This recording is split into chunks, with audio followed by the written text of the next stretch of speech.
भज मन राम चरण सुखदाई, भज मन राम चरण सुखदाई, भज मन राम चरण सुखदाई, भज मन राम चरण सुखदाई, भज मन राम चरण सुखदाई, भज मन राम चरण सुखदाई।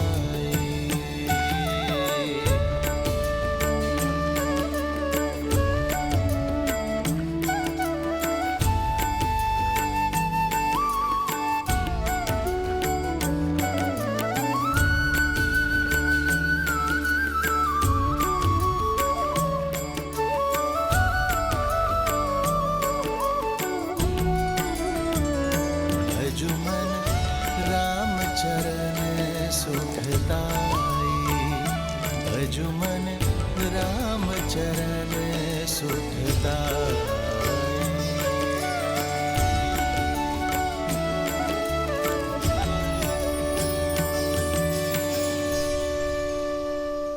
लीजिए प्रभु, आपकी गंगा धारा पार हो गई और आपकी सेवा करके हमारी जीवन धारा भी। आपकी सहायता के लिए बहुत बहुत धन्यवाद केवट भैया। इसे स्वीकार कीजिए। नहीं प्रभु नहीं, हम ही नहीं ले सकते हैं। लेना तो होगा केवट भैया, ये कार्य आप अपने परिवार के लिए करते हैं, पारिश्रमिक तो लेना होगा। प्रभु, कुछ कार्य परिवार के लिए नहीं, आत्महित के लिए किए जाते हैं प्रभु। एक बड़े भाई की भांति आपने हमारी सहायता की है। ये छोटा भाई बड़े मन से एक बड़े भाई को भेंट देना चाहता है, मना मत करिए केवट भैया। कुछ देना ही चाहते हैं तो पुनः दर्शन देने का आश्वासन देके जाइए। आप वचन दीजिए कि जब 14 वर्ष का वनवास काट कर लौटेंगे तो आपकी नैया हम ही खेएंगे प्रभु। वचन दीजिए।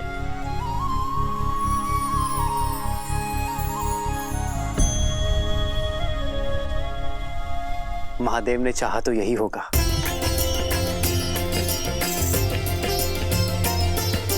राम सिया राम जय जय राम, राम सिया राम जय जय राम।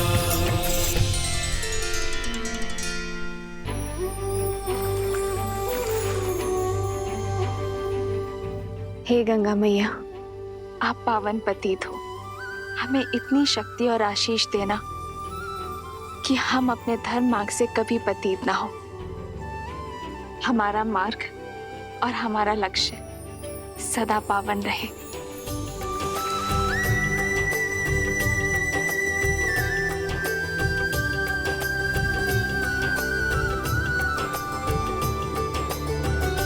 आओ सीता।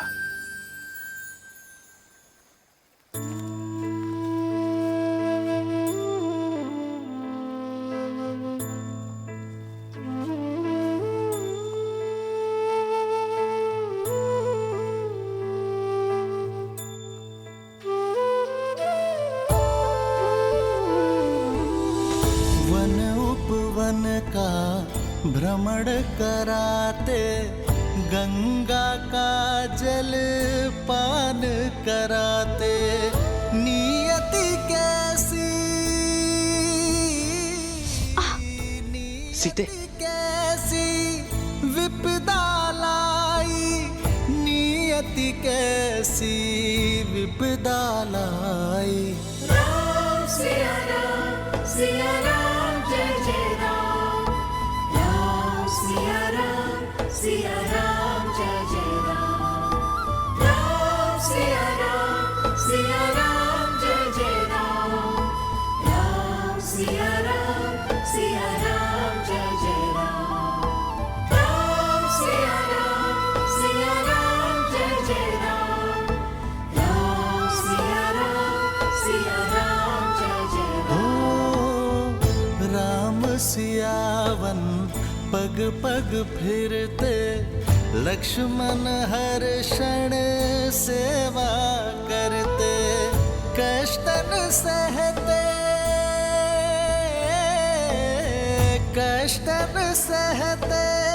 श्री रघुराई, कष्टन सहते श्री रघुराई।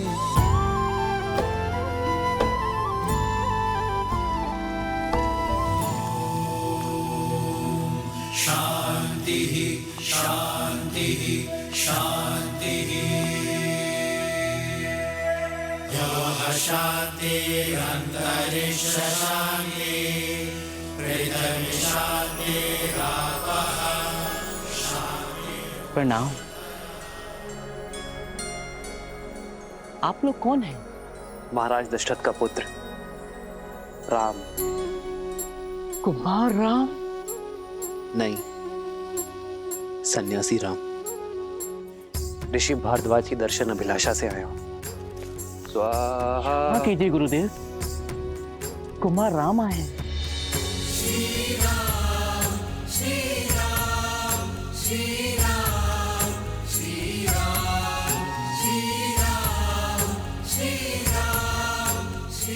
प्रणाम ऋषिवर। आयुष्मान भव।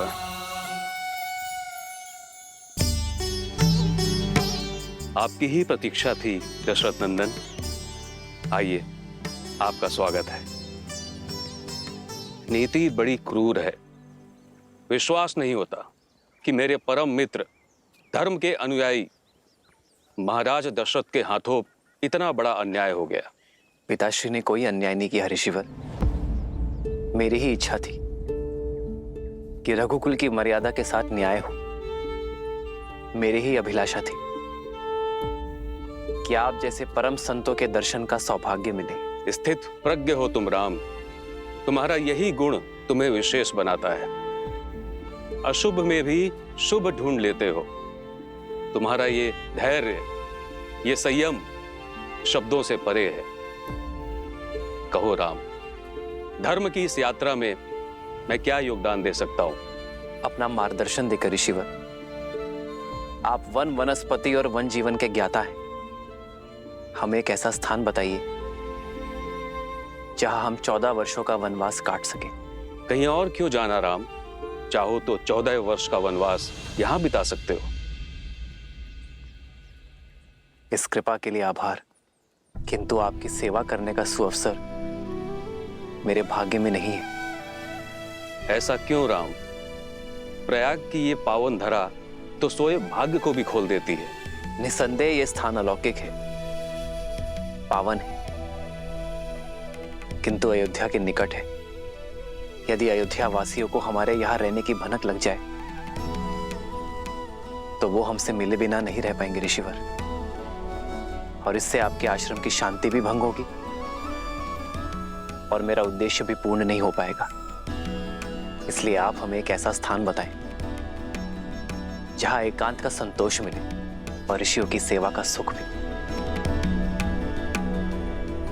तो फिर दंडक वन की ओर जाओ राम, जहां तुम्हें ऋषियों की सेवा का अवसर भी मिलेगा और उन्हें सताने वाले, उनकी साधना में विघ्न डालने वाले राक्षसों के अंत का पुण्य भी। जिस प्रकार तुमने वन को ताड़का के आतंक से मुक्त किया, वैसे ही दंडक आरण्य का भी उद्धार करो। मैं अभी तुम्हारे लिए मानचित्र बना देता हूं।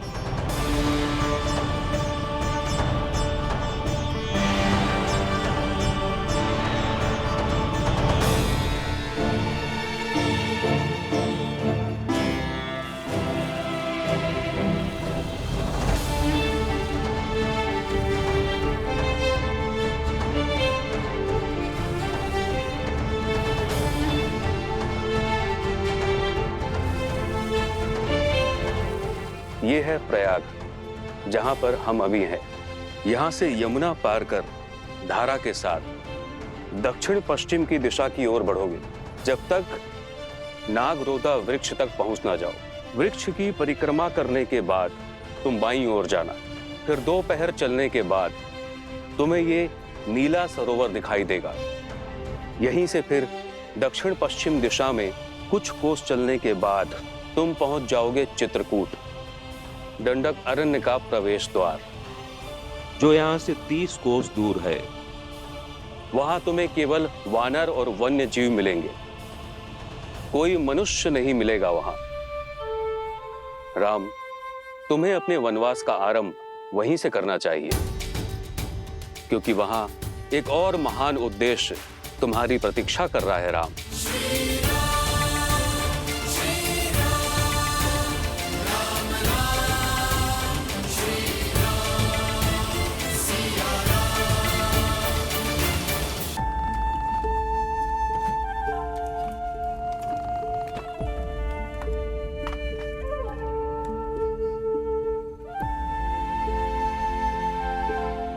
नौका तैयार है श्री राम। पिता को संतान से और राजा को अपनी प्रजा से दूर नहीं होना चाहिए। जाइए निषाद राज, आपकी संतान, आपकी प्रजा आपकी प्रतीक्षा कर रही है। हमारा साथ यही तक था। ऐसा ना कहिए, ये वन जितना सुंदर दिखत है उतना ही जटिल और घातक है। हम यहाँ पले बड़े हैं, हमको आपका मार्गदर्शन करने की अनुमति दीजिए। हमसे यही सुख ना ही छीनिए श्री राम।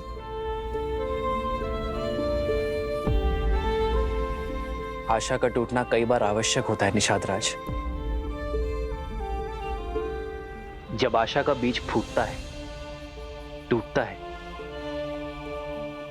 तो समय की माटी से भविष्य का वटवृक्ष खड़ा होता है। और फिर आपके लौटने में मेरा एक कार्य है जिसका आपको निमित्त बनना है। मेरा अनुज भरत शीघ्र ही अयोध्या का राजा बनेगा। और जब तक वो अपना साम्राज्य स्थिर ना कर दे अयोध्या की सीमाओं को, मेरे मित्र निषाद राज की निगरानी की आवश्यकता होगी। काहे इतना कठिन मार्ग चुन रहे हैं श्री राम? काहे? धर्म का मार्ग है निषाद राज, इतना सरल कैसे हो सकता है?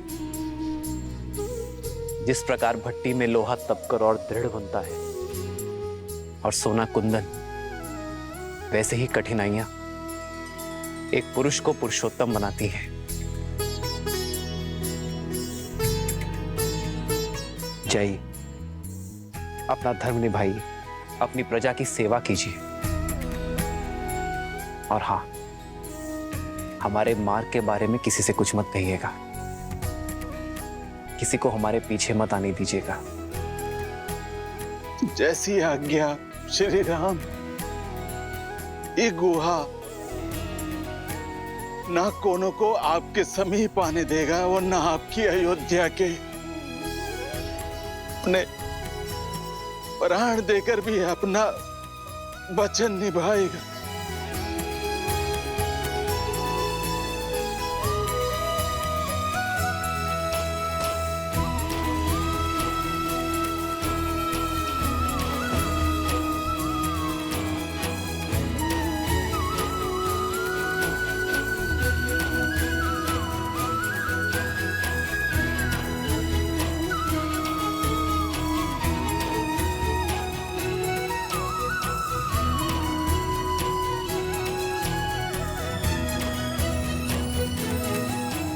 आपका बहुत बहुत धन्यवाद निषाद राज।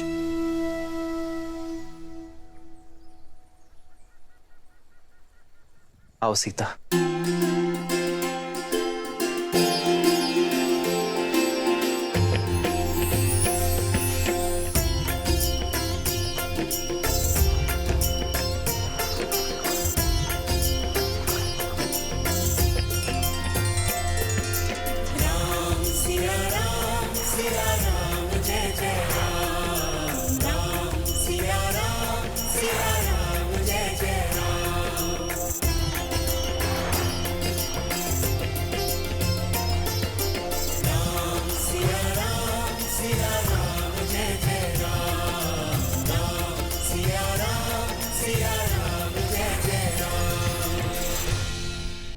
महादेव, ऋषि भारद्वाज किस उद्देश्य की बात कर रहे थे? ऐसा क्या होने वाला है चित्रकूट में श्री राम के साथ? देवी, श्री राम की चित्रकूट यात्रा का उद्देश्य मैं उचित समय आने पर आपको अवश्य बता दूंगा, परंतु अभी आप धैर्यपूर्वक ये सुनिए कि पाताल लोक जाने के पीछे रावण का मुख्य उद्देश्य क्या था।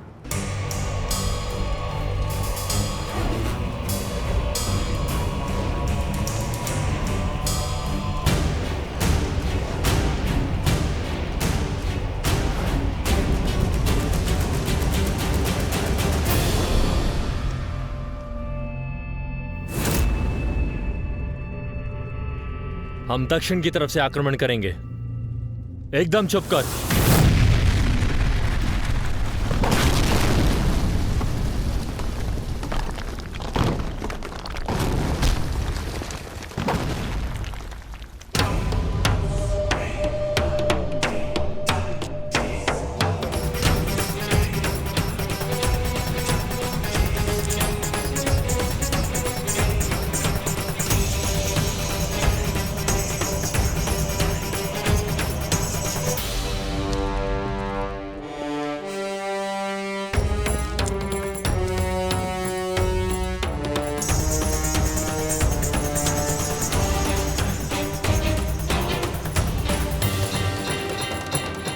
लंका का स्वर्ण सपना देखने का समय समाप्त हुआ।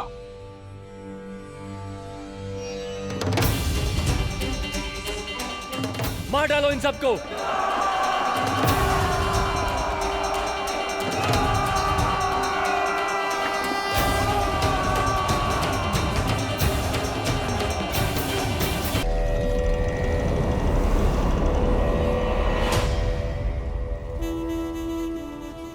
लंका का स्वर्ण सपना देखने का समय समाप्त हुआ।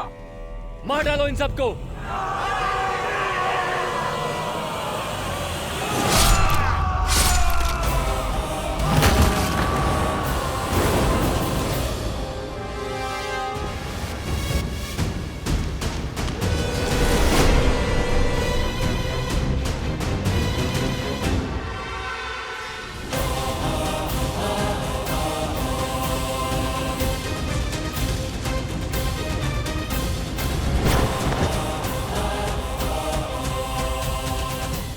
संसार भूल जाता है कि दशानन का एक और शीश है। मैं मेघनाथ इस संसार में जब भी कोई मेरे पिताश्री के विरुद्ध खड़ा होगा, सबसे पहले मुझे अपने सामने पाएगा। मेघनाथ, मैं तुम्हारा संबंधी हूं। इसमें कोई संशय नहीं है कि संबंधी होने के नाते आप आदर के पात्र थे, किंतु जिस क्षण आपने मेरे पिताश्री को ललकारा, उन पर प्रहार करने का दुस्साहस किया, उसी क्षण आप केवल और केवल मेरे शत्रु बन गए। और ये इंद्रजीत कभी अपने शत्रुओं पर दया नहीं करता। तुम्हें मेरी शक्ति का अनुमान नहीं है।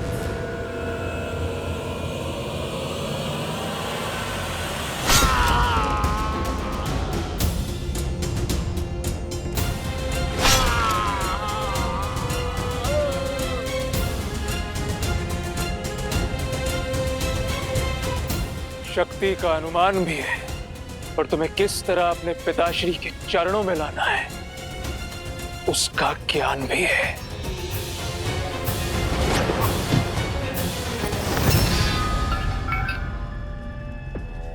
बहुत खेल खेल लिया विद्युत जीवा, अब इस खेल को समाप्त करने का समय आ गया है।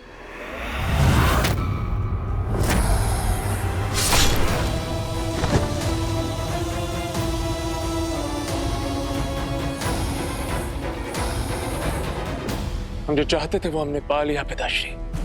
आपके शत्रु का शीश आपके चरणों में है।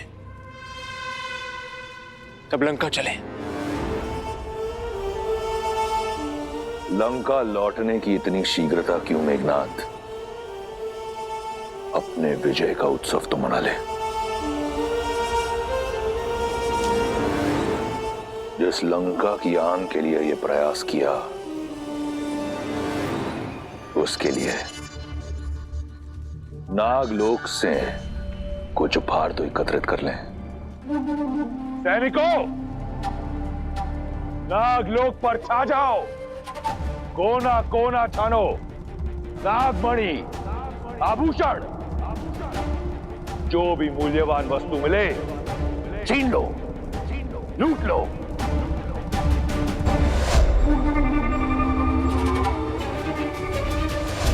ये पाप मत कीजिए पिताश्री।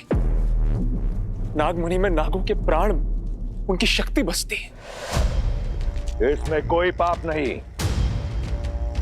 लंका की सुरक्षा, लंका की समृद्धि मेरा धर्म है, और अगर उसके लिए कुछ नागों का बलिदान होता है तो उसमें कुछ अनुचित नहीं।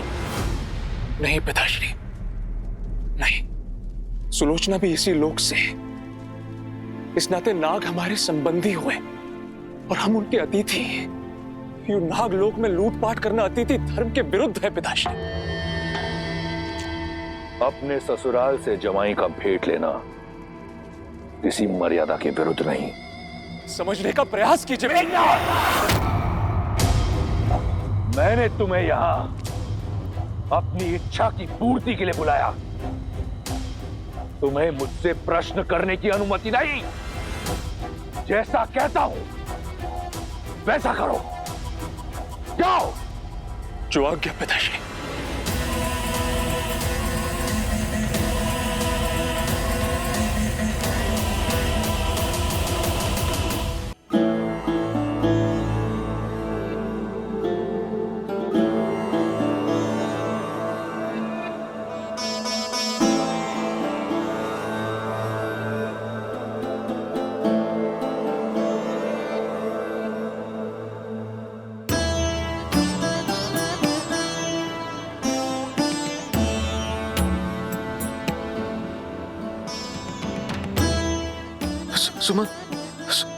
सुमंत राम आ गया। सुमंत, मेरे राम लक्ष्मण सीता को लेकर। सुमंत अब तक नहीं लौटे महाराज।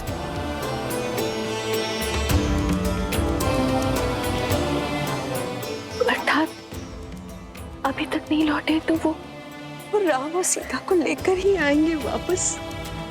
हाँ महाराज। मेरे राम पिताश्री।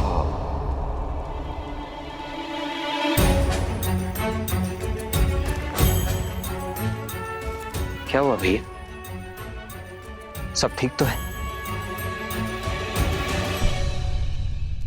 कुछ नहीं लक्ष्मण।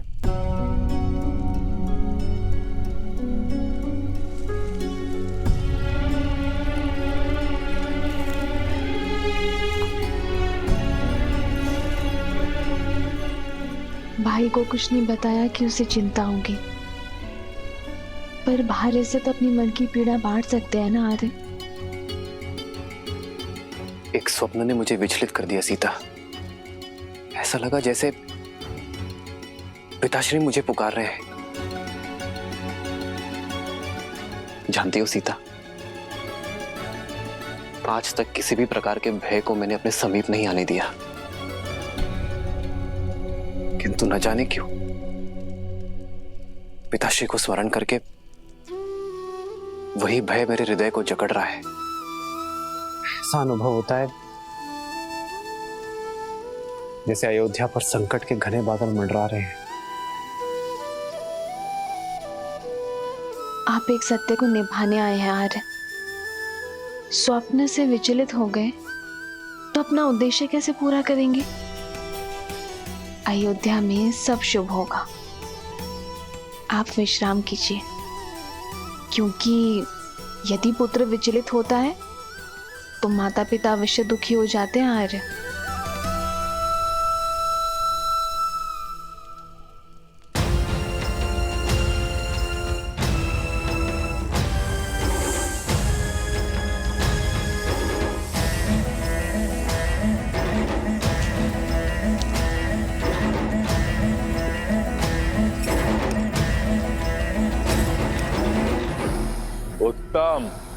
अति उत्तम।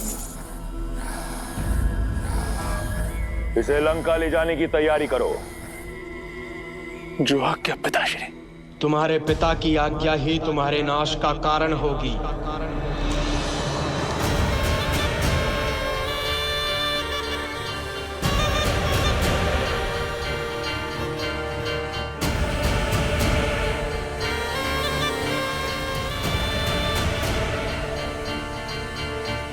जिसमें पाप और अधर्म के विरुद्ध लड़ने का साहस नहीं होता, वो भी उस पाप का भागीदार होता है। मन तो करता है कि अपना सारा विष इसी क्षण तुम्हारे शरीर में भर दूं, किंतु सुलोचना मेरी दत्तक पुत्री है, मैं उसे अपने हाथों से विधवा नहीं कर सकता। इसलिए मैं नागराज वासुकी तुम्हें यह श्राप देता हूं कि जिस प्रकार तुम्हारे पिता के आदेश से मेरे लोग मर रहे हैं, वैसे ही एक दिन तुम भी अपने पिता के आदेश से ही मृत्यु को प्राप्त होगे। तुम्हारा ही पिता तुम्हारी मृत्यु का कारण बनेगा। वासुकी, मेरे समक्ष मेरे पुत्र को श्राप देने का दुस्साहस गजानन हूं मैं। काल भी मेरा दास है। इन्हें जाने दीजिए पिताश्री, हम पहले ही बहुत पाप कर चुके हैं।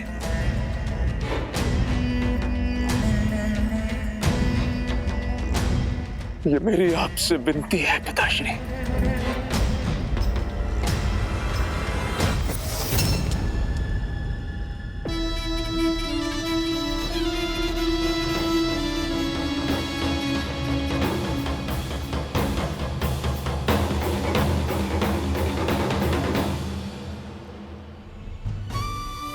चल किया है हमारे राम ने हमारे साथ में।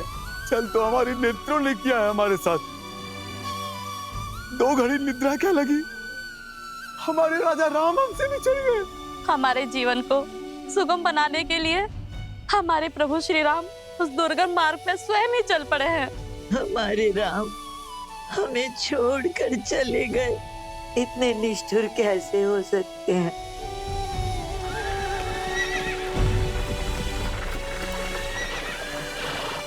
ये तो अमात्य सुमंत आते हुए प्रतीत हो रहे हैं।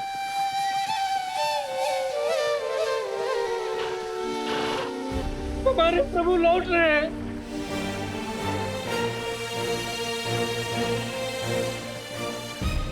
रथ तो रिक्त,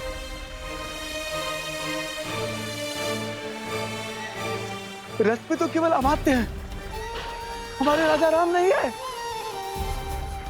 नहीं आए हमारे राजा राम, नहीं आए हमारे राजा।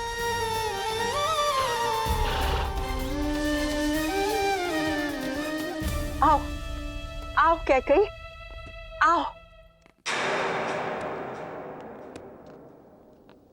मंत्रा, हाँ? तुम मुझे रात्रि के इस पहर यहाँ क्यों लाई हो? उस सत्य का आभास कराने जो अब तक मेरा स्वप्न था। तुम्हारे निर्णय का परिणाम तुम्हें दिखाने। वो देखो, अवध का राज सिंहासन, जिस पर बैठने की कामना कभी इंद्र भी करते होंगे। कैकई, जरा सोचो, जब हमारा भरत उस सिंहासन पर बैठेगा तो क्या होगा।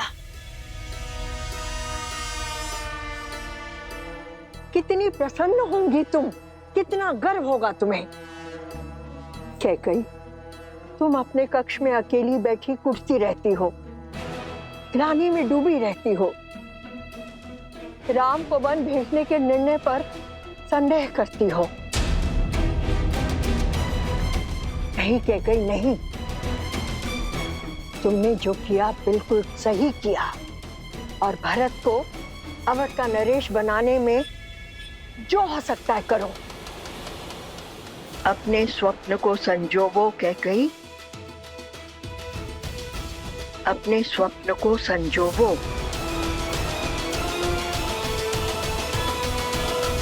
अमात्य सुमंत्र आ गए। क्या कुमार राम भी साथ आए हैं?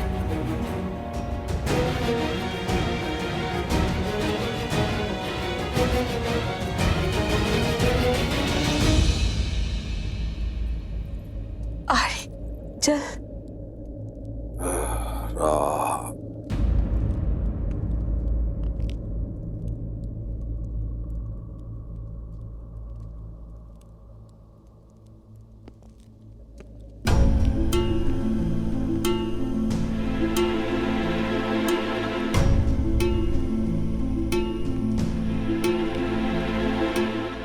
सुमंत्र, सुमंत्र आगे आगे आगे, तुम मेरे राम को लेकर आए हो ना? हाँ, लक्ष्मण सीता कहाँ है वो? हाँ, आए हैं ना वो साथ में? हाँ।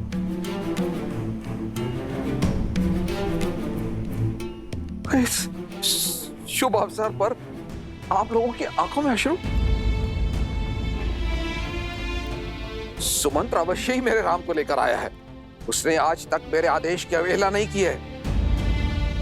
प्रतीत होता है राम सन्यासी वेश से बाहर आने में समय ले रहा। अब सुमंत, एक काम करो, राम से कहो कि युवराज के रूप में सज होकर आए और साथ में लक्ष्मण और सीता को भी लेके आए।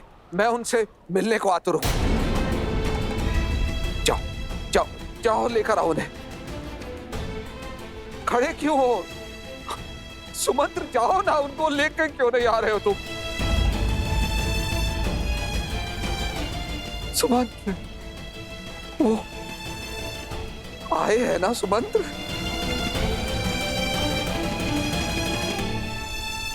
मेरे बच्चे आए हैं ना?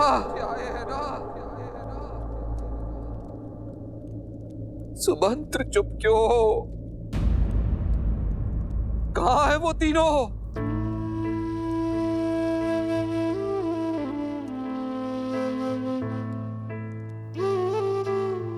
क्षमा महाराज, पहली बार आपका सुमंत असफल लौटा।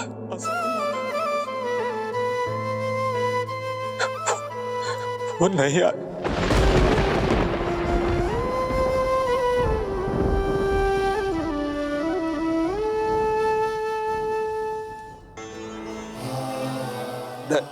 नहीं आए? नहीं आए का क्या तात्पर्य है सुमंत्र? क्यों नहीं आए? क्यों लौटे हो सुमंत्र? किस अधिकार से लौटे हो? मेरी एक इच्छा पूरी नहीं कर पाए। मेरी कुलवधू, मेरी पुत्री सीता को भी नहीं ला सके। मैंने हर संभव प्रयास किया महाराज, किंतु वो नहीं माने। यही बात है, देख लेना, मेरा राम मेरी बात मानेगा। मुझे ले चलो, मैं जाऊंगा, मैं लेकर आऊंगा अपने राम को। मुझे ले चलो, मैं मनाऊंगा अपने राम को, मैं लेकर आऊंगा वापस उसे। भूल मेरी ही है कि मैंने सुमंत्र को राम को लाने के लिए भेजा। अब मैं स्वयं जाऊंगा और राम को लेकर ही लौटूंगा। चलो सुमंत्र। आपके पुत्र हैं वो महाराज, रघुकुल के गौरव, रघुकुल के गौरव, नहीं लौटेंगे।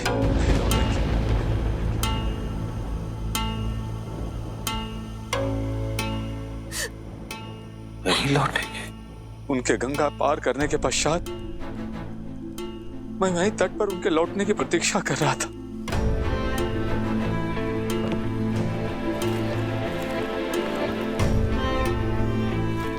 सुमंत, आप लौटे नहीं? किस मुख से लौटता निषाद राज?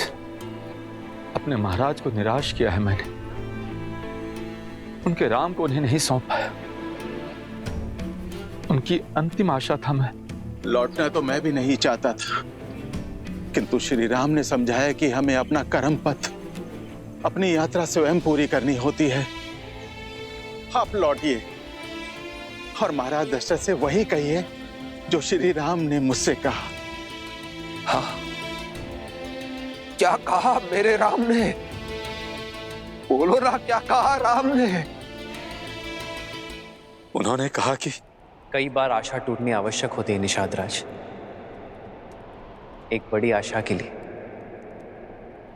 और बीज का फूटना होता है।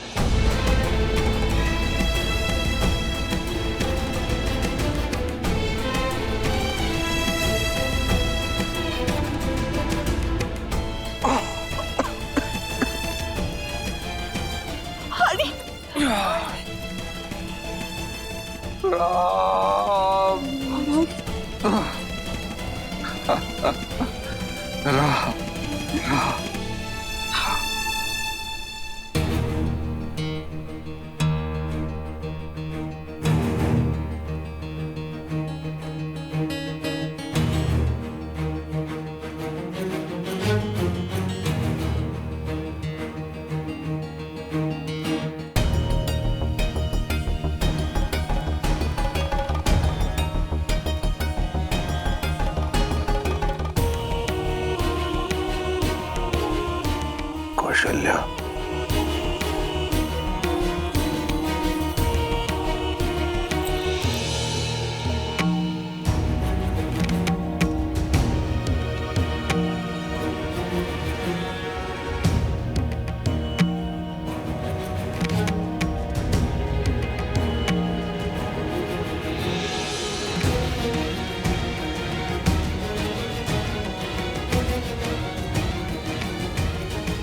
कौशल्या, मेरा अंतिम समय आ गया है।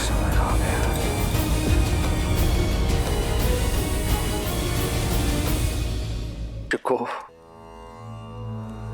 अपने अंत समय में अपने कर्मों का लेखा जोखा दिखाई देने लगता है। जिस श्राप का भय आज तक मुझे खाए जा रहा था, आज उस श्राप की गंभीरता को अनुभव कर रहा। श्रवण के बूढ़े पिता को श्राप देते समय कैसी पीड़ा का अनुभव हुआ होगा, ये अब समझ में आ रहा।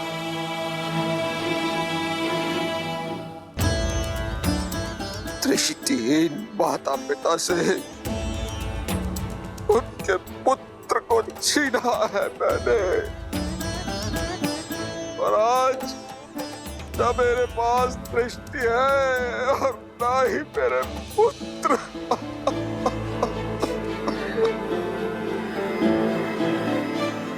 से दृष्टिहीन माता पिता को उनका पुत्र पानी नहीं मिला।